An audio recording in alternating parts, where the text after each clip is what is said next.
Kaka vizuri sana. Haikali yake hayo. Wewe mwenye uliwatuma, next time hapana tuma watu hapa. Next time ujilete hapa.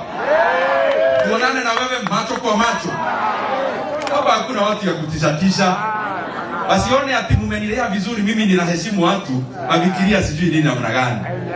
Hiyo mambo ni bure kabisa. Bure kabisa. Na niwaeleze pia, wewe unapiga simu kutoka Nairobi ati ofisi isifunguliwe, ni sawa. Simu yako umepiga leo. Ofisi ya Kahuro hapa ya Mugoiri isifunguliwe. Na mimi nikapigiwa simu na wadosi wa Kenya, wananchi wa Kiharu. Sasa leo wewe angalia simu yako kutoka Nairobi na simu ya wadosi kutoka Mugoiri, gani inafanya kazi?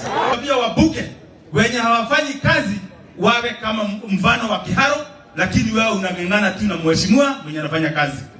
Hii nyumba, hii ofisi ya ACC sio mahali kwingi imejengwa. Tunataka kuchallenge wale MP wengine wote. Kama hii kitu inawezekana, William Ruto atoe pesa kwa kila constituency tujengewe hizi manyumba.